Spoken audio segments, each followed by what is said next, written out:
So, welcome everybody. Thank you for joining wherever you are and whatever time it is in your location. My location is Greece and it is a few minutes after 9 p.m. So, today I'm, uh, I'm calling through Global AI Athens community, and we're going to have a session that was supposed to stream a couple of days ago, but I didn't realize that there was a serious issue with the audio. So allow me just a moment to check that everything is as it is supposed to be. Okay, thank you. It's a very interesting session, and through our, I don't know, let's say bad luck or this misfortune, we are able to see something new, absolutely new. There are a lot of new things in Azure AI Foundry, which is our session about today. But we have also the new Azure AI Foundry.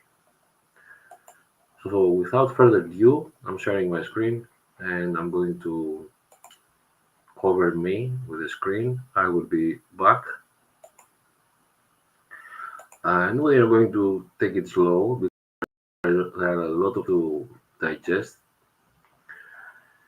And when something new comes up, something old breaks, or at least we think it breaks. We're used to how we have learned to work something, and then something new comes up, and we need to change the way that we used to work, and nothing works, and we're frustrated, and we need to understand what's going on. And this is a true story, and a very recent story. I cannot tell you more, but yeah. So I'm going to start with the very basics. Okay, the background. When OpenAI launched that GPT 3.5 or 3, anyway, GPT model, everyone was amazed. We were really amazed working with such a model, knowing everything and responding like a real human, almost like a real human. It was the first for everyone. Microsoft was smart, very smart enough to acquire the right to hold the title Azure OpenAI. And we got the Azure OpenAI portal. Access was given through openai.azure.com, if I remember correctly. And you need to write oai.azure.com. And this is the old portal, let's say, rather the first portal. So it was a unified platform where you were able to deploy the available models from OpenAI. It wasn't really much. It was about DALI, it was about GPT for chat and later chat completions, and text embeddings. Of course, the embeddings was the most important one. It did all the heavy lifting, and the chat was the frontman. GPT. I'm sorry. The GPTs were the frontmans, the models that everyone was looking to work with and have access to.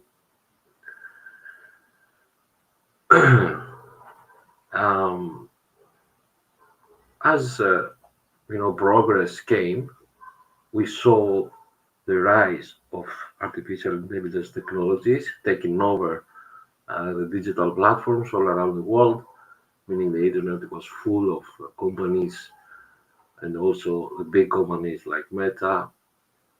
A new company came up, Anthropic, with their cloud models. Google, of course, Google was not something new. They were already working on their Gemini models and their AI Studio. They used to work with TensorFlow. They still work with that model, that family of models, and subsequently libraries. And OpenAI became Azure AI Service, and very soon it changed once more the name to Azure AI Foundry. Now, Azure AI Foundry still is a unified platform, but it's not just about OpenAI models. You are able to create, utilize, build, monitor, fine tune, deploy, and do whatever you want with around 12 models, just below 12,000 models. And this is possible through the model catalog, which is via Azure AI Foundry. But let's take a step back. How can I access these models? Well, we need to create at least an OpenAI resource or a Foundry resource. If you go to your Azure portal and you have an active subscription, even a free tier, you are able to create an Azure OpenAI resource, an Azure AI Foundry resource, or the AI Hub and project resources, which I will return to this in a few. You can see here that everything is under the label or the kind of AI services, and that's the final setup. Okay.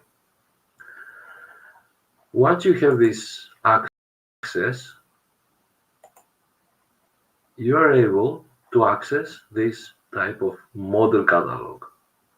And of course, since I just hit on an Azure OpenAI resource, I will get the message, hey, I think it's better for you to upgrade to Microsoft Foundry now. And this is a name. From Azure AI Foundry, it has become Microsoft Foundry. And this is the latest change. I can keep my OpenAI to just OpenAI. And if I click on the model catalog, you will see that I have just 56 models. And that's because I'm using an OpenAI resource and all my models are only the GPT type of models or the models coming from OpenAI. There is one named Model Router. It's a very smart type of model from Microsoft that chooses the correct model based on your prompt and your. We may see this in action. But if I switch to a service from the top bar here, from the top navigation menu here, to an Azure AI service like this one, or if I go to all resources, I'm sorry, and go to this one, which is an AI Foundry resource, and I click on the model catalog,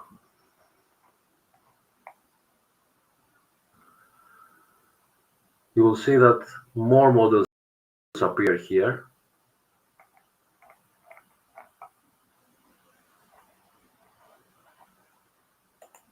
Let it refresh a little bit.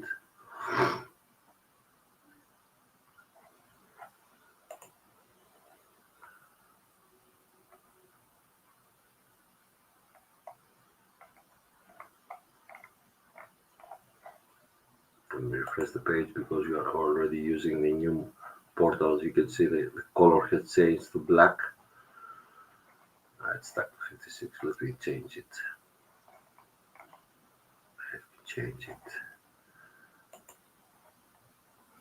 Back here, close this. or I can just open, yeah, let's do this one here.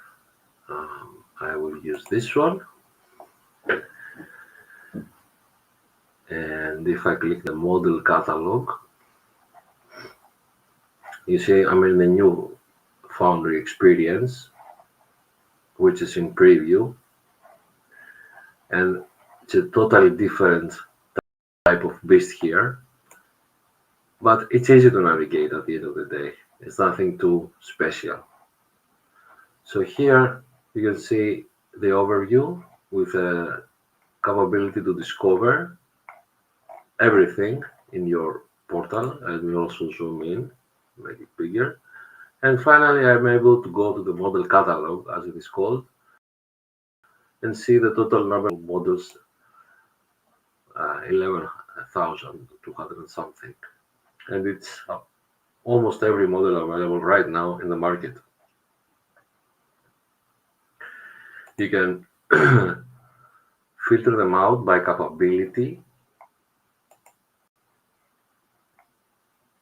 from the source that it is coming, the company that actually has built this one. You can see how many companies are already in the game.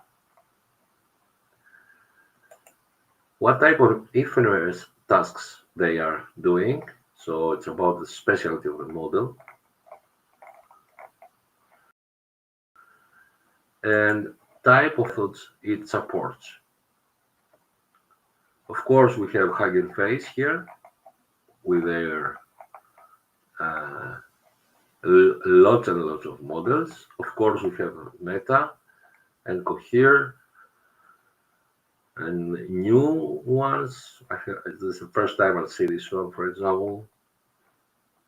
The Mistral family of models, the Phi, DeepSeek from China, the Sora, everything new, you will see it also here. So something that pops up in Twitter or wherever in the news, most likely the next day will be also here. The latest one from Ignite was that Cloud now is available in Azure AI Foundry, and you can really deploy them in your AI Foundry portal or your Marketing Foundry portal. Say it better. There are a lot of ways. There are, let's say, two main ways to deploy a model. The first one is the classic one, where you are creating a document of the model and you are responsible for making sure that you're using the latest version, and the way that you're accessing it is through a specific type of code. And this is, let's say, the global way of deploying models.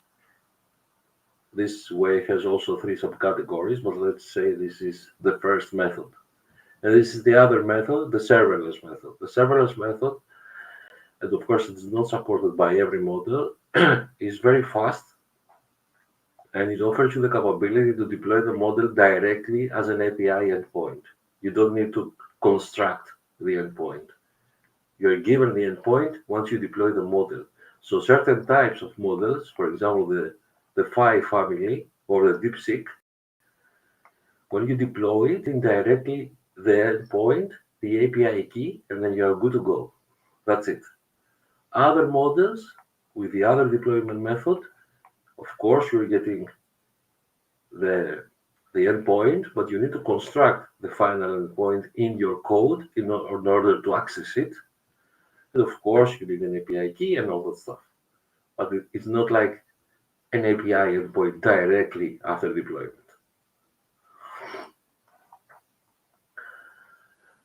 And of course, in the serverless way that I mentioned, where you get the endpoint directly as an API, it is pay as you go.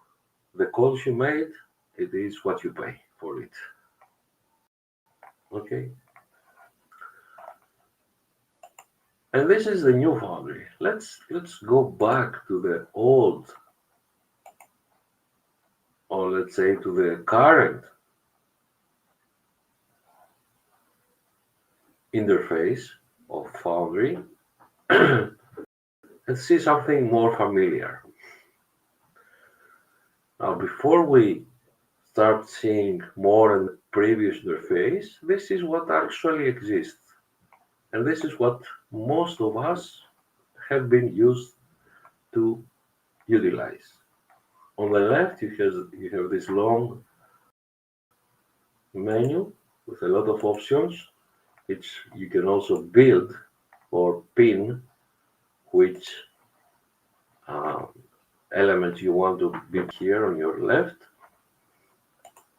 And the main screen where you get information about your resource. You can see here it's about a project, your endpoint and the keys, and the different libraries, as it is called, which at the end of the day they are the endpoints that you can call for different types of services.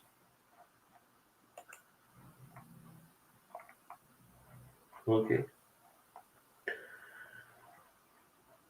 When you are in the screen, it means that you have selected a project and you can start deploying. You can start working with a model. So you can see here Azure OpenAI. Of course, you can use it. You can start building your models and endpoints. And this is what usually users do. When a new resource is created, you go to models and endpoints, and then you are deploying a model. You're going to deploy a base model, and you can filter out, of course, what type of model you want. Okay, and you can go on and select your model. Not every region supports every model. That's why you will see that certain services deployed in Sweden Central support a certain number of models, and so on. In this project, we have deployed these DeepSeek models, where this one is serverless.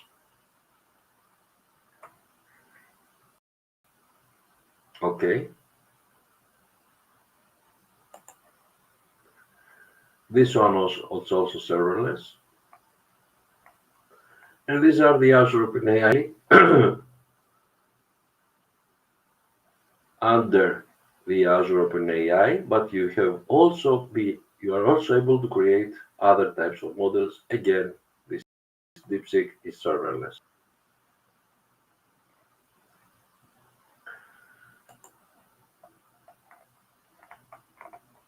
The text embedding, the PHY, and all that nice stuff. You have this unified endpoint where when you want to utilize a certain endpoint, you are building this endpoint by constructing it, as you can see here. Okay, you need to construct your endpoint, and you can do it by following the instructions in the right side of your screen, where you get a lot of samples. And this is very helpful because there's not also the types of models that you can use. We have the different types of SDKs. So we have the classic OpenAI SDK, and we have the Azure AI Inference SDK. When you use the Inference SDK, you can use whatever model you want, and it is a preferred method for the serverless API endpoint.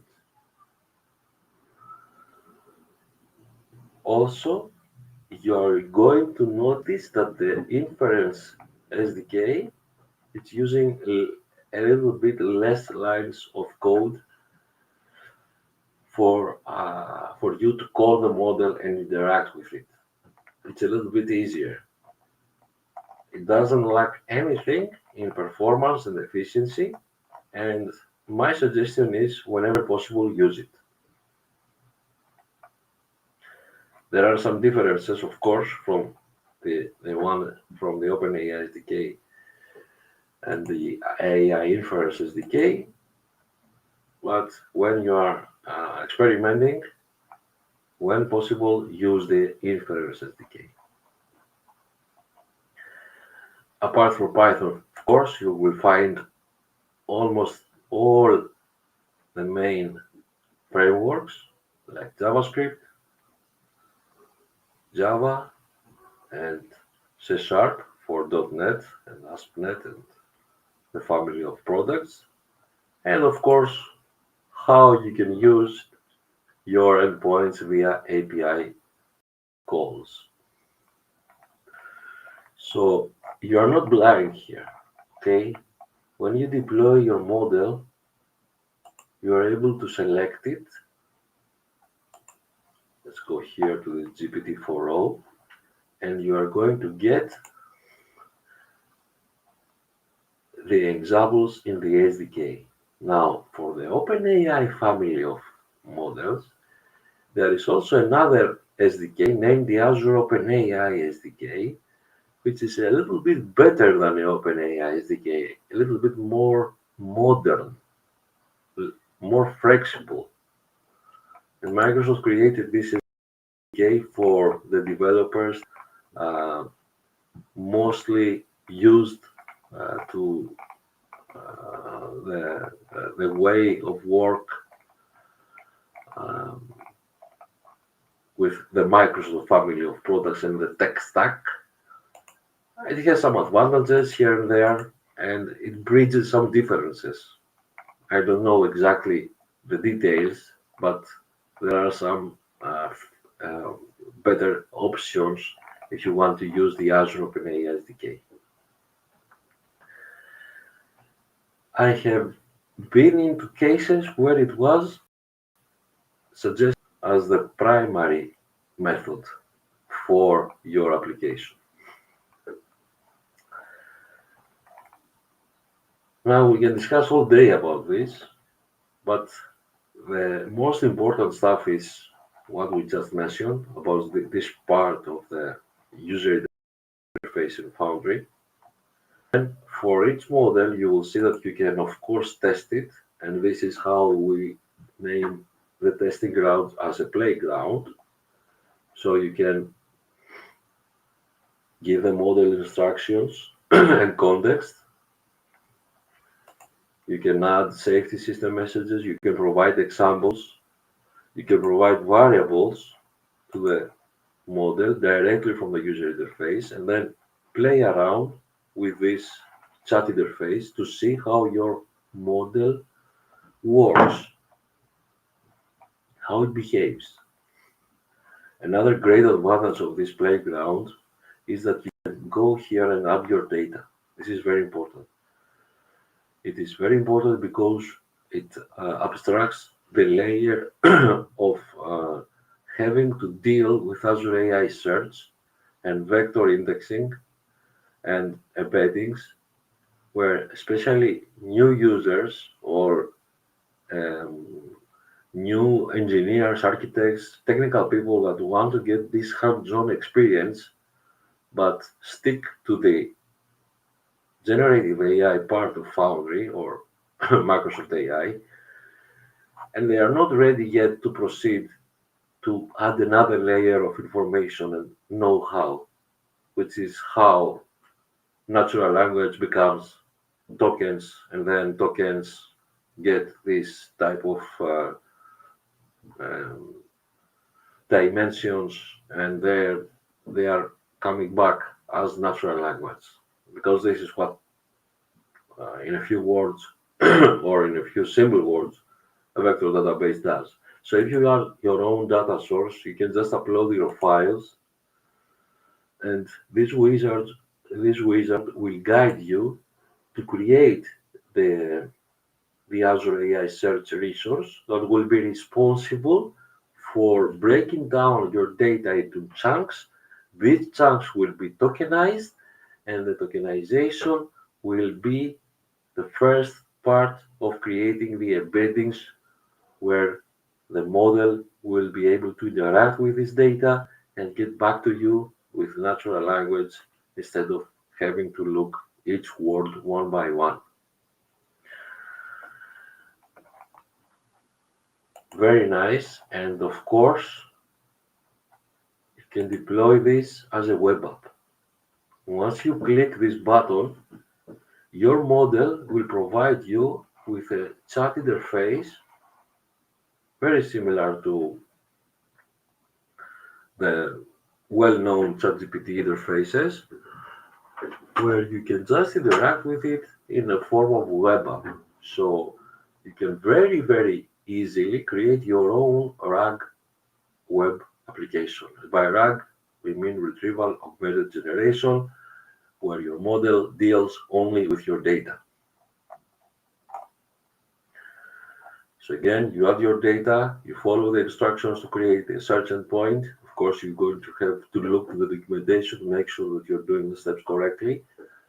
And then you're going to deploy your model as a web app. In case you want to add memory, you need to add Cosmos DB to keep up with previous conversations. You may add authentication if you want to, and that's it. You can also change the layout because the user interface that is created for this web app is drawn from a GitHub repo. You can change the parameters of the web app and republish it with the new code from your repo.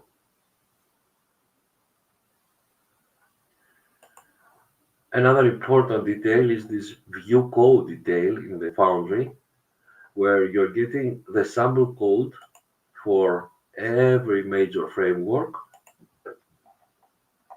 This is really, really helpful to get started very quickly. These 20 lines are enough for you to call this model, and of course you are given this example for how to interact with it. You can also click here where you are going to use key authentication instead of Entra ID authentication, and have everything created here for you and provided to you so you can easily get started. You have all the tools here, even this nice click to open directly in VS Code, right? Very, very useful. So I'm going to have a pause here and I'm going to open a big parenthesis. For everyone out there that you are transitioning or you are exploring AI and artificial intelligence through the Microsoft ecosystem, there is a major, major change happening right now. It is the change, a transformation, I will say, for every one of us. We used to have roles like I'm an engineer, I'm a cloud engineer, I'm an architect, I'm a systems engineer, I'm an administrator, and all that nice stuff. I won't say that you are forced to be a developer. No, I'm not going to say that. But I'm going to say that if you want to keep up and if you want to stay relevant, you better get some hands-on here. And it's not necessarily the type of hands-on that I like to do or a developer likes to do. You have a lot of options. For example, if you're the person that prefer to build resources and keep up with the latest infrastructure as code, for example, Terraform or Bicep have already the required modules for you to deploy the correct resources and build a Foundry service, an OpenAI model, and a deployment, and utilize it afterwards. If you are more into security, when you are creating resources, you have also the option to select how these resources are going to be secured. First of all, you can enable Defender for Cloud, and there's a special option in Defender for Cloud for AI. You have the networking, where you can lock access or have private networking, or even see this network injection. This is something new. This is for the agents. Or decide how to authenticate services between them. Or if you're more into APIs and you're into this bridge role, you can start exploring the new AI gateway. And of course, it's not necessarily AI gateway the way to explore APIs. Of course, API management is still top tier service to protect, host, and manage your APIs, and especially your Azure AI APIs and endpoints like this.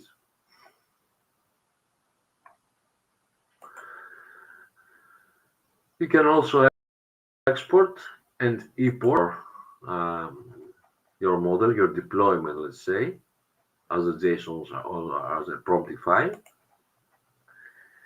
And let's clarify here that the way that Microsoft works here is that you are deploying a model and you're using the deployment of this model to be consumed by your applications. Okay, keep that in mind. You can see here also here this management center. This is very important. Now, so far, the correct way of working, I believe, still is the following. From your Azure portal, you need to create an AI hub. The hub is the mother resource, is the parent resource. A hub is what offers infrastructure to your projects. So for a company, for example, that has 3 branches, you can create a hub for the Greek branch where each department can have their own project. The projects hold the models and the deployments and the specific requirements for AI consumption and utilization. The hub also holds networking configurations.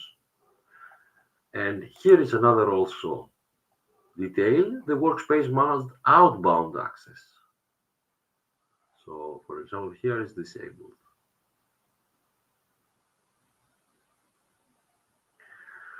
Or you can allow internet outbound. How about this one? This is also disabled, unrestricted. And here you can see compute. Remember, you can also use compute in your services to host endpoints and models, especially if you are training machine learning inference models.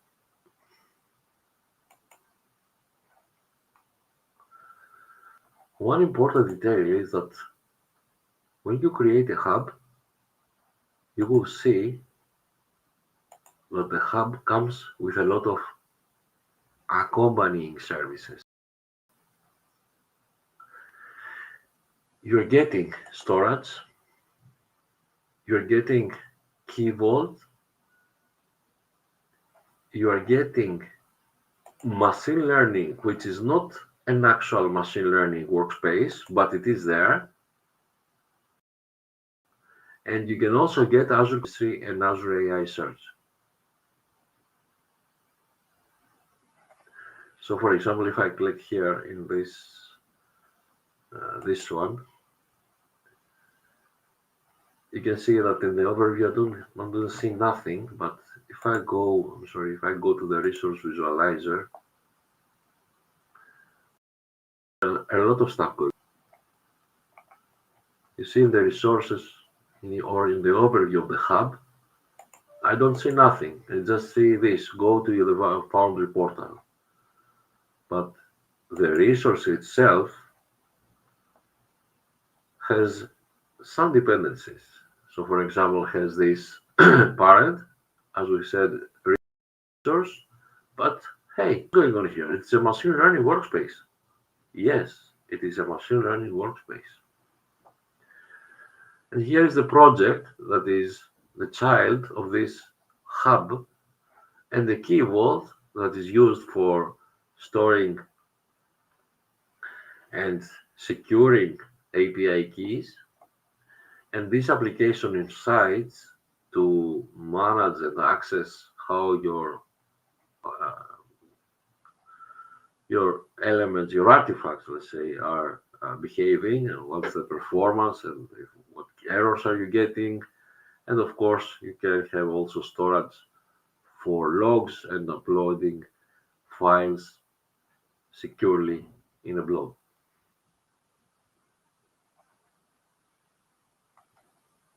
You have also this one where you can see the projects that live under the main parent hub. This is an important detail.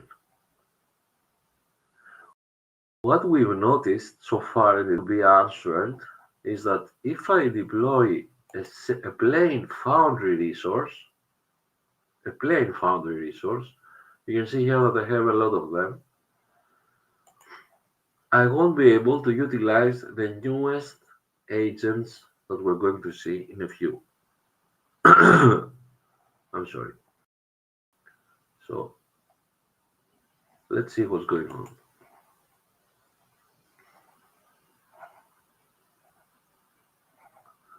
Let me click this start building and you will understand what I'm saying.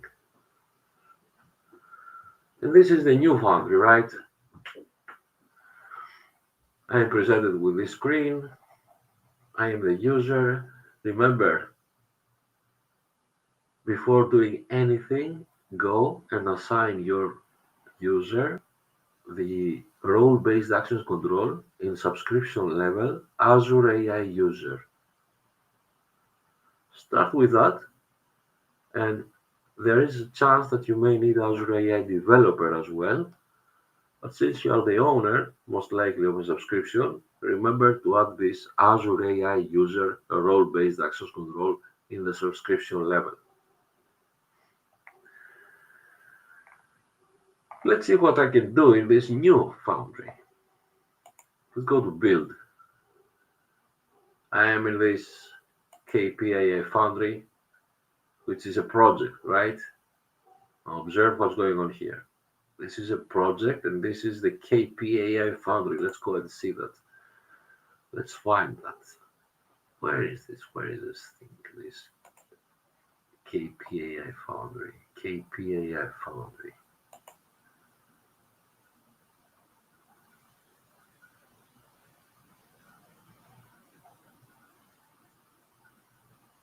Let's find it.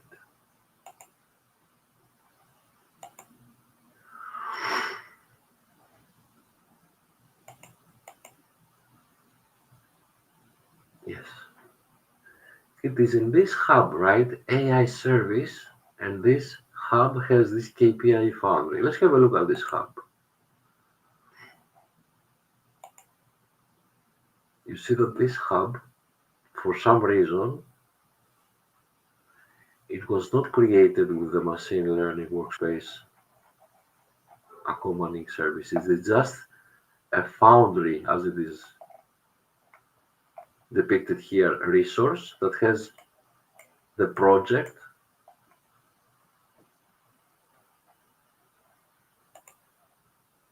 named AI Foundry. Now here is where the complexity or the confusion starts. I have created an agent here. The agent is not working. I have provided details, but whatever I do here, I'm getting this error.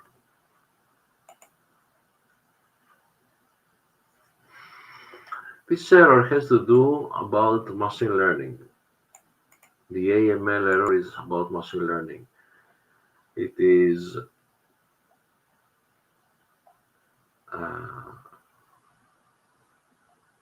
Azure machine learning.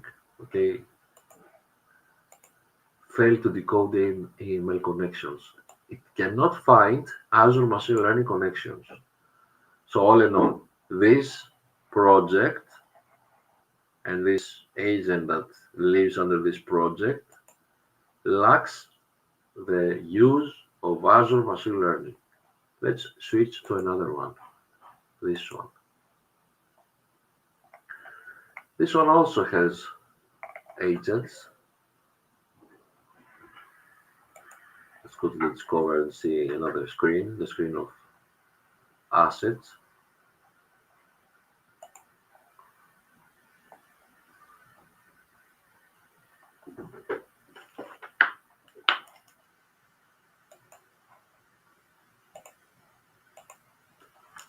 This one. Let me go to Discover.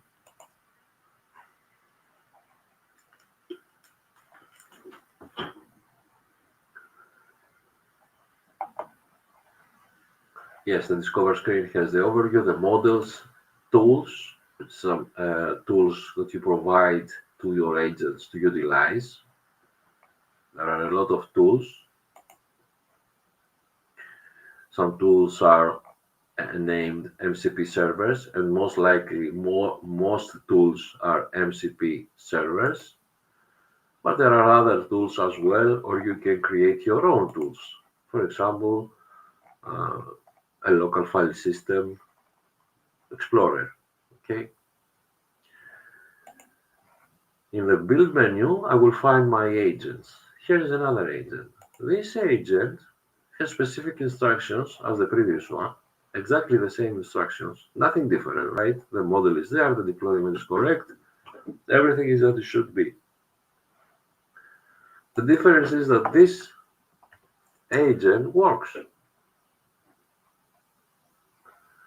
Why this agent works? Because this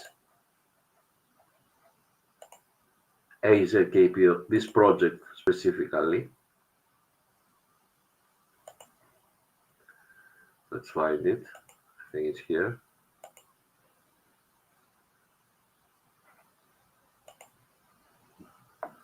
This one lives in a hub that has everything created as it should. Let me find it.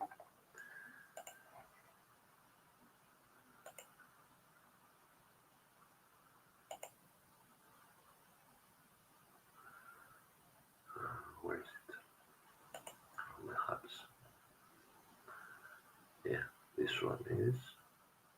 This hub has this project. Where is it? Let me find it.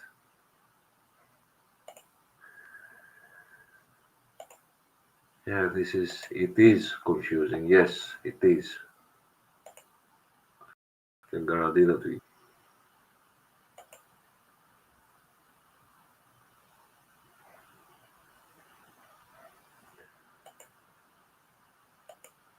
Yeah, it is this one. I'm sure that it is this one.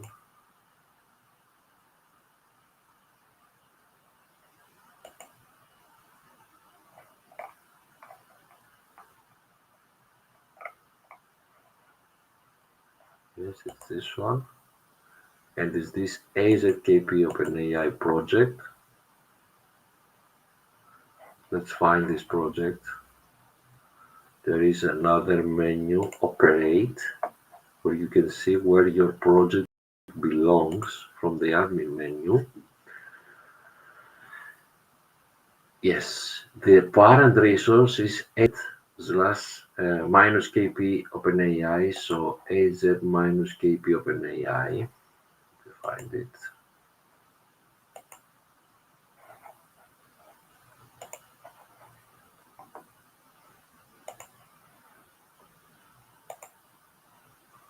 No, I'm sorry. Yes, it is this one, which is a Foundry resource. Yes. Okay.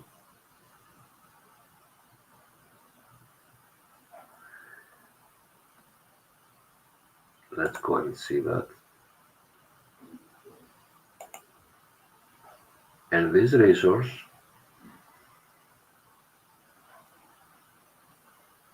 this is the hub.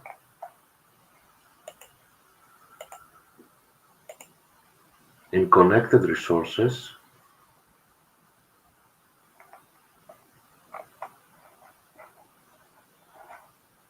let me open it.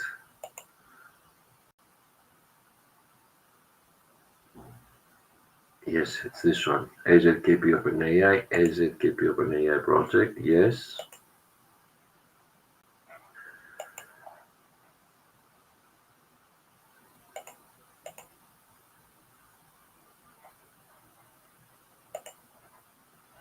If you open it in the correct Foundry portal to show you this correlation.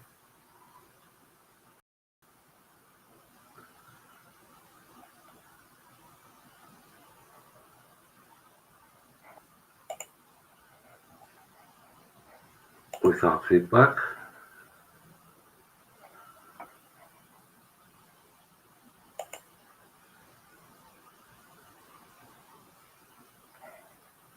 all resources.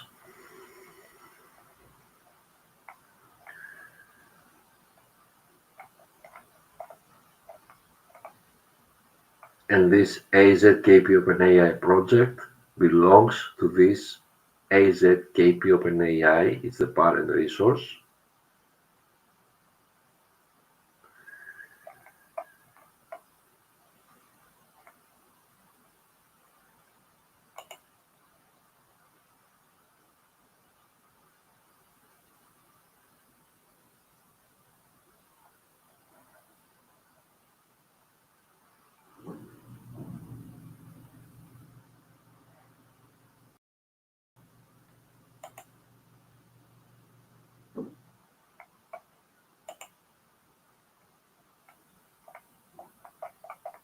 And you can see here that it has this inherited resource from Hub AI KP that offers the machine learning connectivity. Okay, I know it is confusing, but if you fall under this issue where your agents do not work, make sure there is a machine learning workspace connected to the project or to the hub where your project belongs to. We're going to have more sessions about this, but this is very came up very recently, so I'm highlighting this. Ultimately, to stay away from the troubleshooting now because I know it's confusing, let's see what we can do at the end of the day. What we can do is the following. Let's see what we can do. We have this agent, right? The agent is of the new family of agents. There are different types of agents. You have these old types of agents.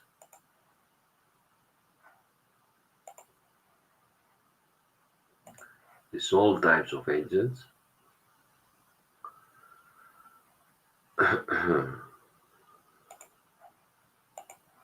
Yeah, continue without feedback. So you have these agents where we've learned how to utilize them.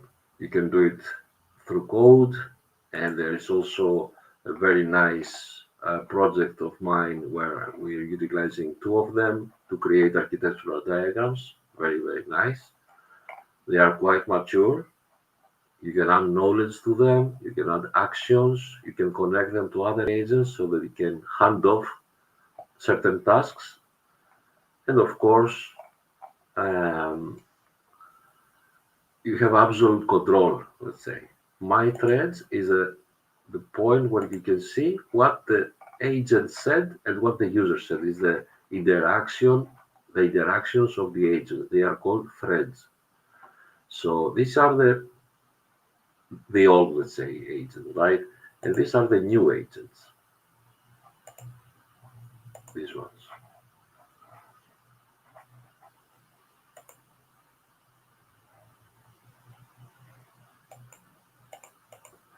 Remember, this new Microsoft Foundry resource is under preview, so you're going to have some issues.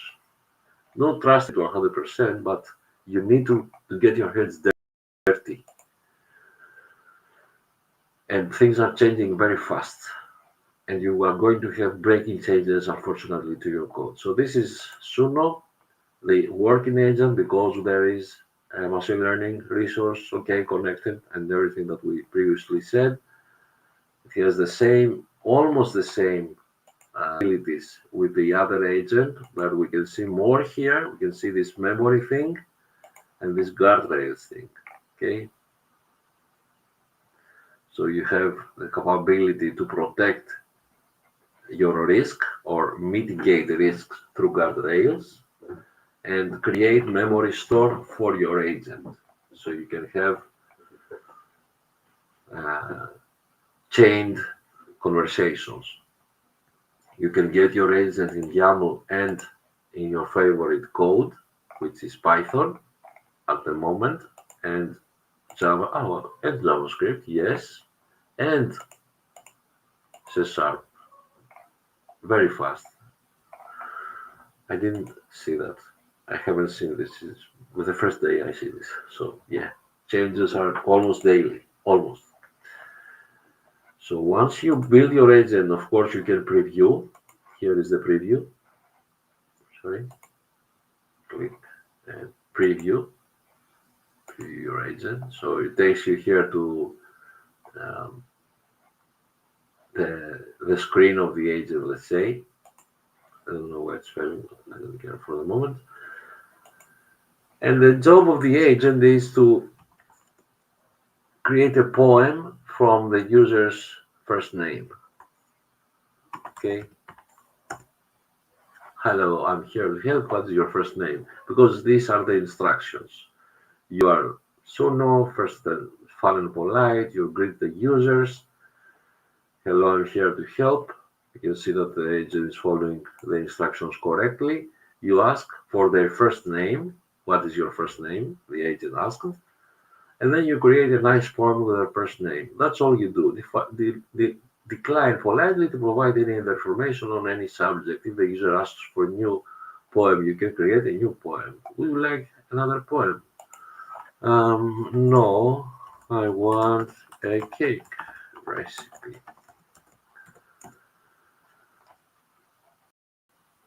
Oh, I'm sorry. Okay, but that's not all. In the new AI Foundry, you will see this, the workflows, and this is where the framework comes into place. Okay, the very waste Microsoft Agent Framework. What is a workflow? A workflow is a, a collection of tasks and agents that offer the experience to the user of an end-to-end pipeline of a completion of a task. So, for example, you can have a workflow where, as you can see here, the notes, which does not stand for this type of agent, but I have kept the notes from the example where the first agent is given a product description and the identity with key features, target audience, unique selling points, and then a second agent does this,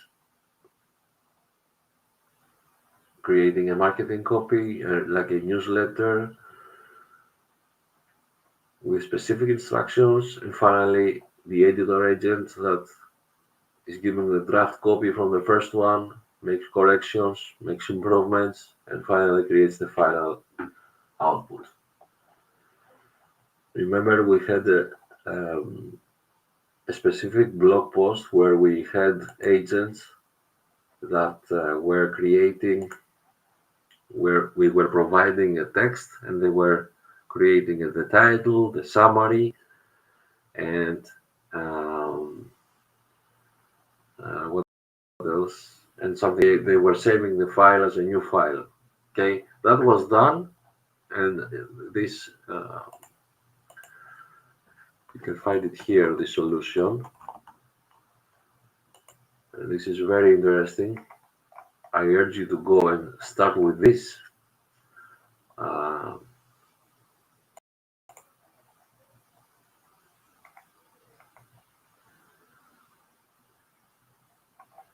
this one, because this one is very sophisticated, but also easy to create, because this consists of three different agents: the AI chat agent, the document uploads, and the document repository. I think there are four, but so we have the main chat. Okay, if the user writes here a magic word like upload, this appears. The user can upload now a document, a TXT document. What happens next?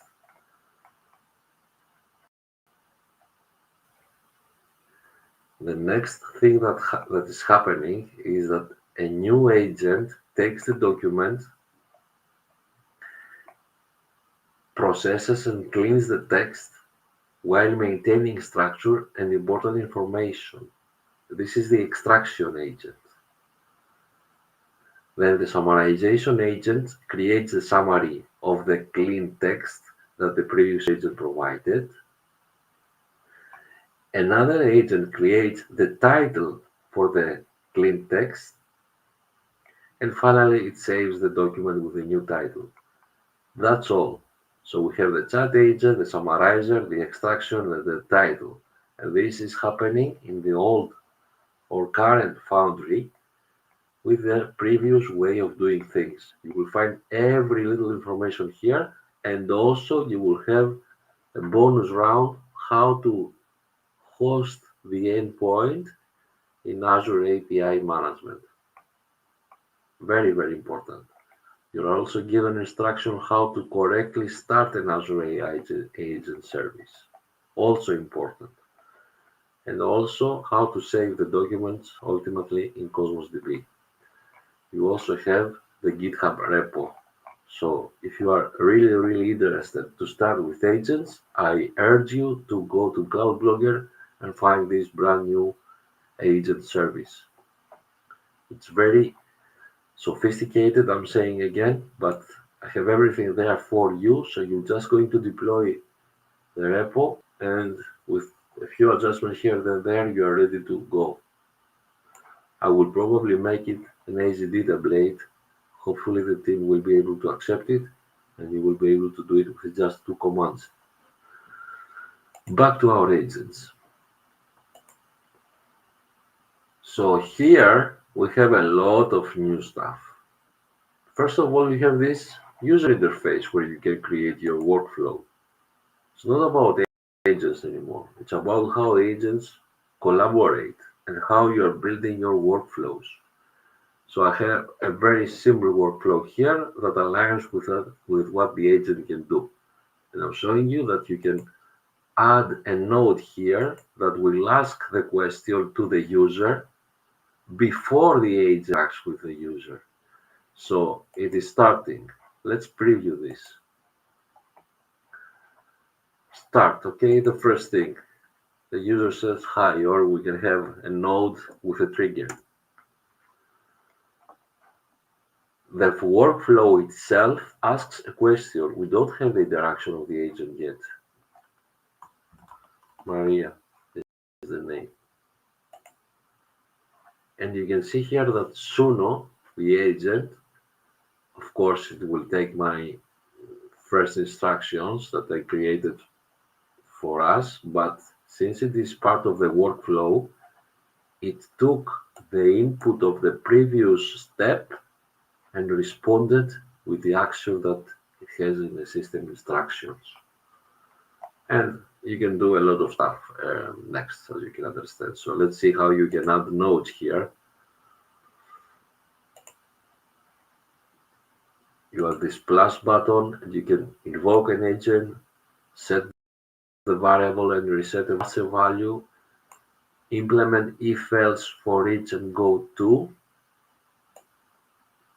and send a message and ask a question. Of course, you're more flexible to work with code, but I have a feeling that the user interface that you're seeing is going to have the same capabilities as your code. Of course, you can add your MCP servers, a lot of servers for custom with model context protocol and agent to agent. Another very important case, also in Cloud Blogger you will find it, or model context protocol, or your open API tool. You can directly use external APIs with open API specifications to your agents, right? So what is the understanding? The understanding is my friends are changing rapidly. If you have this feeling that we're falling behind, yes, it is true. We cannot keep up anymore. I can guarantee that to you. But don't worry. You don't need to I'm sorry, catch up anymore. Because at the end of the cycle, the technology will settle for a moment. And that is your moment. Okay? You are going to dig in at that point in time. You're going to learn the important stuff. Okay? MCP, agents, and workflows is the current state of AI. There will be another phase where we will have context. Okay? Because in order to feed agents, workflows, and ultimately tasks and processes, you need context.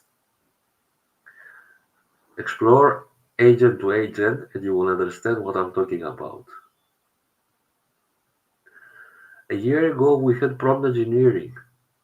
It's still relatable, okay? It is not old news, but we're we're moving forward. And I'm talking about the not feeling that you're falling behind. No, you're not falling behind. If you want to be on the edge of the innovation of the latest tech and all that nice words and fancy words, these are the tools that are currently um, on the first line. Okay, but there is also a but here. Someone that conquers prompt engineering will have better base, a better base to build on its own time when again technology will settle and the cycles are getting bigger. We've been through the first phases where everything changed every 3 months, and now the cycles are getting bigger. Okay, they're getting wider. So I will stop here. I know that we went through a wave of things and information. This video is recorded so you can re-watch it again in YouTube. I want to promise a second and a third um, workshop around this. Probably I will do it, but I have an upcoming 4-session event series with Microsoft Reactor, and I'm urging you to also register that about MCP and how we can integrate MCP with real life examples in Azure. Very, very interesting. And it's very educative because we're using in the first event the Microsoft MCP Docs server, which is really interesting and very useful for free. So, yeah. And then we're going to up the complexity scale, but again, everything is relatable. So, for example, another session is about how we can build something that can be utilized from traditional API applications, but also from agents, for example, that can utilize MCP. And another case where we can build an MCP server that we can consume through Windows AI application. And this application, for example, can be deployed and managed via Intune. No? And another also case which currently I'm trying to remember, the Azure Architect thing with the agents, where a user presents a solution design, and the agents create the proposal, the architectural document, and the actual diagram. So everything is around MCP and related to MCP. So Microsoft Reactor, uh, find my LinkedIn and you will see everything is there. And you can also search in the Reactor with my name, reactor.microsoft.com, and you will see the dates. And it's in December. I think it's 4, 5, 8, and 9 of December, this series. Don't forget to subscribe to our channel if it's the first time you're visiting it. Uh, we are a relatively new channel where we have action in the last 6 months. I mean consistency. Consistency. The channel may exist more than a year, but still it's a relatively new channel.